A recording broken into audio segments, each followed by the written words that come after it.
হরে কৃষ্ণ। আমার সকল প্রিয় বন্ধুরা, তোমরা সবাই কেমন আছো? তোমাদের সকলকে জানাই অভ্র মেগা ব্লগে স্বাগত। আজকে দেখো সকাল সকাল আমি ঠাকুর ঘরে কোনো কাজ করতে পারিনি। তারও একটা কারণ আছে। আজকে সকাল থেকে উঠে আজকে রান্নাঘরে চলে এসেছি। আজকে আমার জেঠি শাশুড়ির মারা যাওয়া 1 বছর হলো, তাই আজকে ঘাট আছে, তাই আমি ঠাকুর ঘরে ঢুকতে পারিনি। আজকে বাড়ির কাজকর্ম হবে সেই জন্য। আর সকালবেলা আমাদের পাশের বাড়ি দিদি আছে, ছবিদি, ও এসে পুজোটা দিয়ে গেল। তারপর দুপুরবেলা আবারও দিয়ে যাবে। আজকে আমি দিতে পারবো না যেহেতু, তাই। আর তারপরে দেখো আমরা আজকে সারাদিন কি কি করতে থাকবো সেগুলো করতে থাকবো তোমরা দেখতে থাকো। তো ভাবলাম যে একবার ভগবানের দর্শন তোমাদেরকে করিয়ে দিই। দেখো গোপু সোনা ঘুম থেকে উঠে কি সুন্দর বসে গেছে। আর এই যে আমার গোবিন্দ, সকালবেলা তো জানো ওদেরকে না দেখালে আমার ভালোই লাগে না। আমি তার জন্য একবার ওদেরকে ভিডিও করে নিলাম আর তোমাদেরকেও একটু দেখিয়ে দিলাম। তারপর আমি যাব রান্নাঘরে রান্না করব। তারপরে যাব আমার জায়ের বাড়িতে।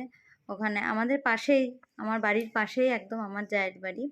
জেঠি শাশুড়ি মারা যাওয়া 1 বছর হয়ে গেল। তার 6 মাস পরে আমার শাশুড়ি মারা গেছে। 1 বছরে আমাদের পরপর 3 জন মারা গেছে। মধ্যেখানে মারা গেছে কাকা শ্বশুর, তারপর আমার শাশুড়ি। আমার শাশুড়ি মারা যাওয়া 6 মাস হয়ে গেল, আর এদিকে জেঠি শাশুড়ি মারা যাওয়া 1 বছর হয়ে গেল। তাই আজকে বছরকির কাজ দেব আমরা সবাই মিলে করব। একটা নিয়ম তো থেকেই যায়, তাই না বন্ধুরা? এই নিয়মটা তো চলে আসছে বরাবর আর হতেই থাকবে।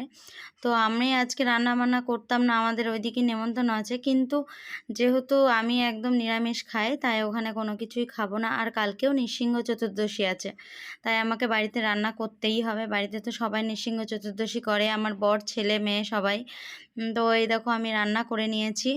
এদিকে কিঁদুরি আলু ভাজা করেছি, ডাল করেছি, আর ভাত তো হয়ে গেছে। দুধটা গরম বসিয়েছি। আর এদিকে কড়াইয়ে পনির আলুর তরকারি করব বলে আলু ভেজে নিয়েছি, আর পনিরটা কেটে পিস পিস করে রেখেছি। ছেলে এদিকে টিউশনি থেকে চলে এলো। ছেলে সকালবেলা 6টার সময় টিউশনি চলে গেছিলো, ও চলে এলো। আর 9টা বাজে, এখনও দেখো মেয়ে ঘুম থেকেই ওঠেনি। ও কোনো মতেই ঘুম থেকে উঠতে চায় না সকালবেলা। ও সকালবেলা ঘুম থেকে উঠতে এত আলিশিগিরি করে। এদিকে আমার এই দেখো পনির আলুর তরকারিটাও হয়ে গেছে। তারপরে একটু ছাদে গেছিলাম, ভাবলাম যে একটু ছাদে যাই। তো দেখছি যে ছাদে গিয়ে হালকা হালকা বৃষ্টি পড়ছে আর খুব ভালোও লাগছে। আকাশের ছাদটা খুব সুন্দর। দেখো হালকা হালকা করে বৃষ্টি পড়ছে, একটু একটু ভিজলাম বৃষ্টিতে। আর তারপরে দেখছি ছাদে একটা হনুমান তেড়ে আসছে, দিয়ে আমি দৌড়ে নামতে গেলাম, তো দেখছি যে পাশে আর একটা হনুমান। এই দেখো হনুমানটা উঁকি মারছে আমাকে দেখে। আমি তো ওকে দেখেই ভয়ে হয়ে গেলাম। এই দেখো লাফিয়ে কোন দিকে চলে গেল হনুমানটা। তারপর দেখো এই যে আমি ছাদ থেকে চলে এলাম, আর তারপর চলে এসেছি আমার জায়ের বাড়িতে। তো ওখানে আসার পরে আমাকে বললে একটু আলপনাটা দিয়ে দাও। আমাদের এটা নিয়ম আছে যে একটু আলপনা দিতে হয়, যেখানে কাজ সারবে ব্রাহ্মণ মশাই সেখানে একটু আলপনা দিয়ে দিতে হয়। তাই আমি এই দেখো আলপনাটা দিয়ে দিচ্ছি। কেমন হয়েছে আলপনাটা একটুখানি তোমরা কমেন্ট করে বলবে। আর আমার ভিডিও কেমন হচ্ছে তোমরা তো বলছোই না। তো দেখো এদিকে ব্রাহ্মণ মশাই চলে এসছে, আর এদিকে এগুলো সব আমার যা হয়, যারাও সবাই চলে এসছে। এই দেখো ওইদিকে মাসি শাশুড়ি, এইদিকে আমার ননদরা, এগুলো দিদি। আর এই যে বাচ্চাগুলো এত দুষ্টুমি করছে, এদিক ওদিক সব খেলতেই আছে। তো ভাবলাম ওদেরকেও একটুখানি দেখিয়ে দিই। আর এই যে মাসি শাশুড়ি আমার মেয়েকে নিতে যাচ্ছিলো, ও কিছুতেই যাবে না। আর এই যে ব্রাহ্মণ মশাই বসে গেছে কাজে। তো কাজটা সারা হচ্ছে, কাজ সারা হয়ে যাবে, তারপর আমরা সবাই মিলে যাব আজকে পুকুরে স্নান করতে। কাজের পরে সবাই পুকুরে স্নান করে তারপরেই দেখো আমরা বেরিয়ে পড়েছি পুকুরে স্নান করার জন্য। ওদিকে ব্রাহ্মণ মশাইয়ের কাজ সারা হয়ে গেছে। আমরা পুকুর থেকে স্নান না করে এলে, বড় মার জন্য খাবার না বাড়ালে কেউ খাবার খেতে পারবে না। তাই জন্য আমরা তাড়াতাড়ি করে সমস্ত কাজ সেরে নিয়ে চলে গেলাম পুকুরে স্নান করতে। এই দেখো পুকুরটা দেখো কি বড় আমাদের, দেখেছো? আমাদেরই গ্রামের পুকুর এটা। আর এই দেখো আমার যারা সবাই মিলে আমরা চলে এসেছি। এই যে আমার জায়ের মেয়ে, ওটা জামাই, আর আমার ছেলে, ওরা 3 জন আগেই চলে এসেছিলো।